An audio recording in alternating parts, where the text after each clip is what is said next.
Hello, this is Damage, and this is the second of the card game commentary, and this is a game that was played on Thursday, the 20th of October. This time I'm playing with two friends of mine, Sirolf and Arxos, who are two regular players of the game. All three of us have extremely high experience, and unfortunately this is a bit of a pub stomp game, but I think you'll enjoy it. I usually go with my typical setup, as you see: Minerals, Gas, and Shinigami No. Playing against Sohi, Starwolf, and Killer B. So, as can be seen at the start of a match, it's usually pretty much a standstill. There's no action from either player or team at all. Usually waiting for the first card to be played so that the counter to that can be played, and then you play the counter to that counter. Well, here you go. A Marauder. Counter is a Ghost. Counter of the Ghost, a Goliath. What counters a Goliath? Mutalisks. This is how it usually plays at the start of a game, and if you can't keep up this counter combination, you do lose the middle control at the start of the game. Now, Void Ray is played early in the game, very dangerous. Flight of Scourges takes it out very easily. Baneling there, speed boosted, straight into the Immortal, destroys it very quickly. Now, you'll notice that the right team has a Roach here, but I clone it, kill it off quickly so that our Immortal is saved. The Immortal now goes on to tank the ensuing units, but unfortunately a Void Ray appears. But nothing a Scourge can't solve. Vulture here setting out mines. And a Changeling is played, which is not a good position because the Changeling needs to be given as much lifetime as possible. It generates minerals while it's alive. Now, nothing is being played by the left team here until a Broodlord appears. The Mutalist there taking out the enemy Broodlord without retaliation. Middle control is regamed by our team. The enemy here playing an Immortal, which is unfortunately distracted by the Broodlings and not able to deal with the Baneling that blows it up straight line afterwards. Having no trouble there tanking multiple Broodlords.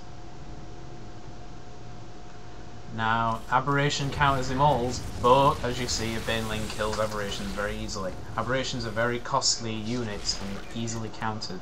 Very dangerous unit to play.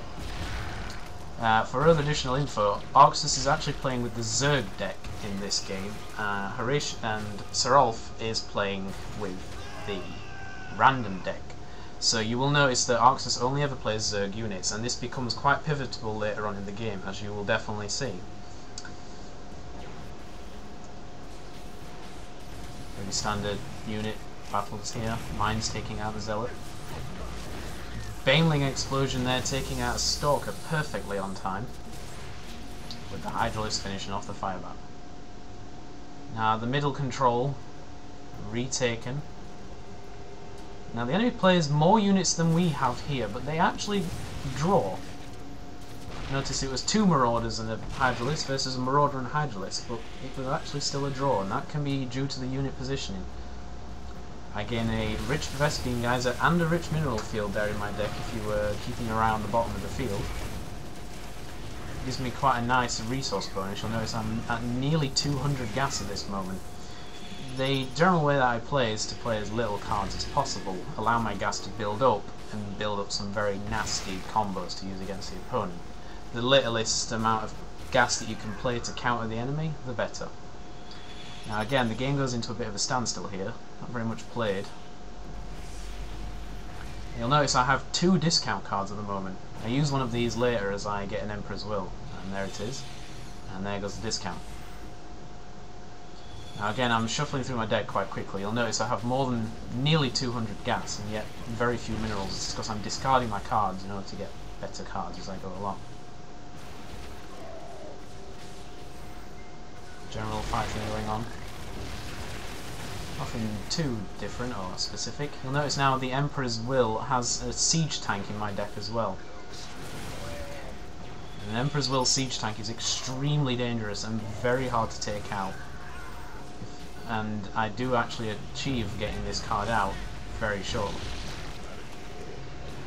And here it comes. The Emperor's Will now with the Siege Tank. Siege Tank with Emperor's Will, extremely powerful. The enemy team plays their own Siege Tank and plays an Archon.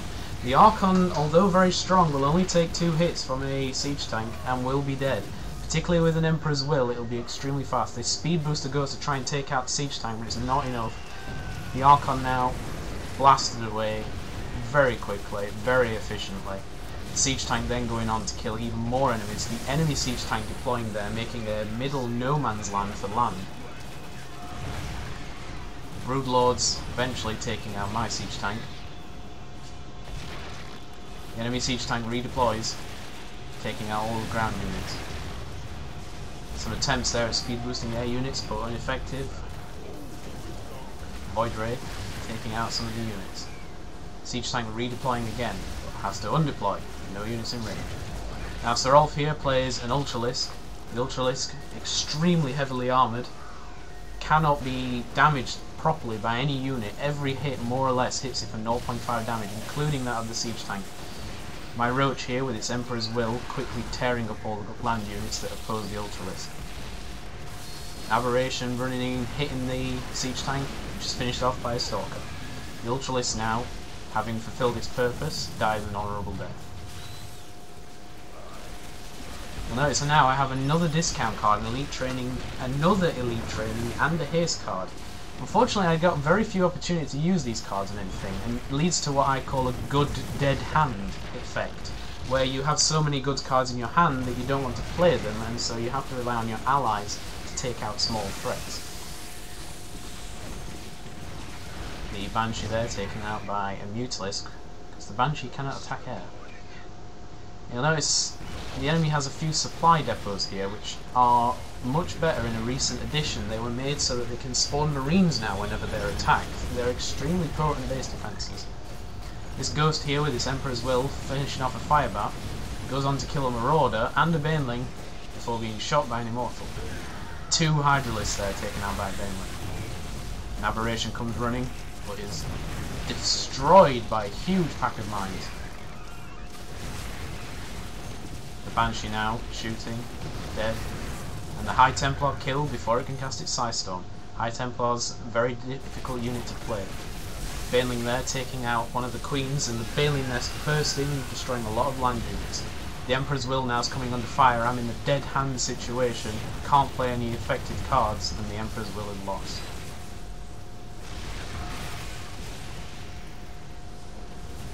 My resources are still building during this dead hand, so the moment that I can play them, I will be extremely dangerous presence on the field. Baneling nest bursting together, huge pack of Banelings runs over and destroys a supply depot. The Queen almost getting picked off by a Void Ray, but taken out by the Spore Crawler.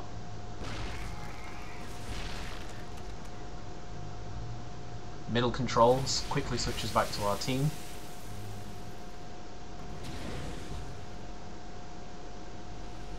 Now we get to a tense moment where there's very few cards being played. Baneling destroying both the Immortal and the Infested Terran there. More mines are being set out again. Scourge covering the air. Goliath is ineffectual against a Fire Bat, but can still manage some damage. Roaches, on the other hand, very good at piercing through them. Again, an Aberration being quite worthless.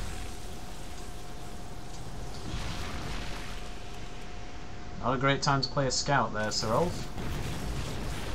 But luckily he gets saved by the Infested Terran taking out the Immortal.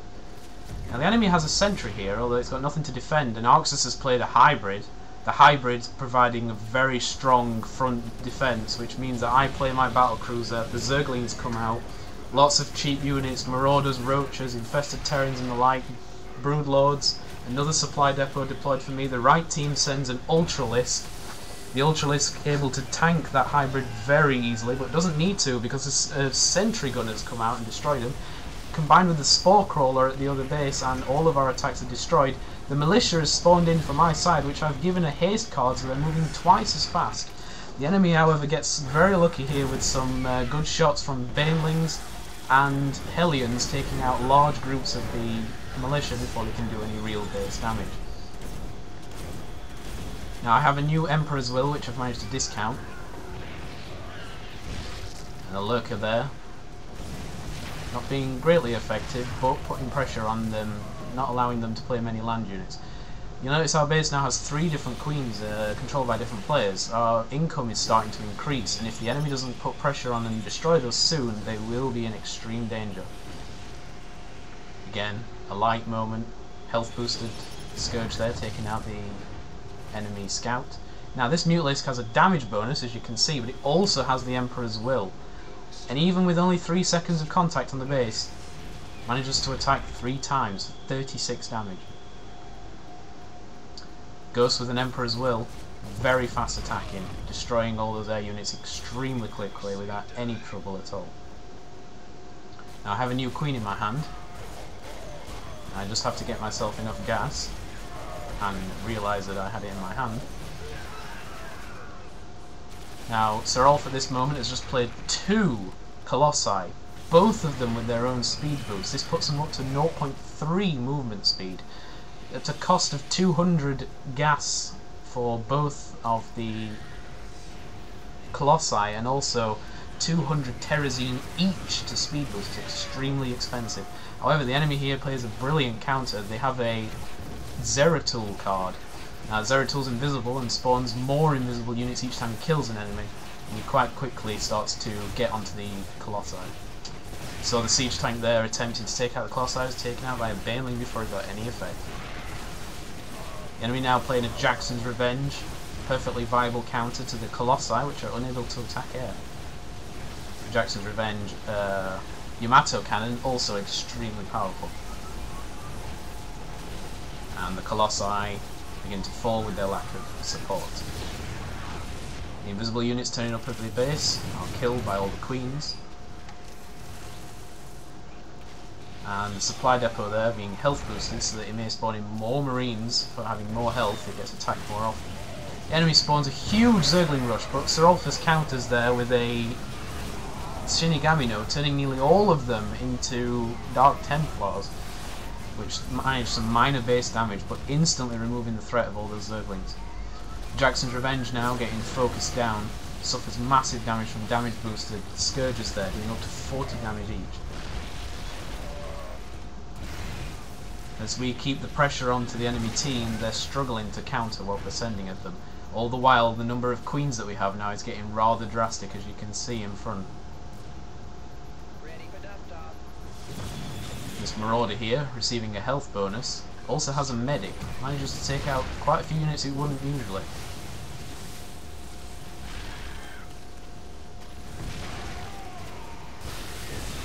The enemy team now under the pressure. Arxos has played another Ultralist.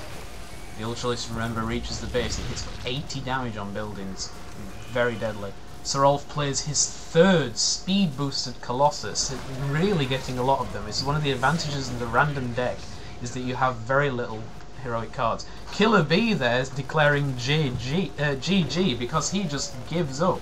Seeing his impending doom, realising all these massive amounts of units coming towards him, he just throws in the towel. However, his resource bonus that he's now giving to his once allies allows Starwolf to play another Jackson's Revenge. 2 ghosts there in front of the Colossi with their bonus attack speed from the Emperor's Will, allowing them to do a hell of a lot of damage even without support. However, they're killed there by a Mutalisk bounce.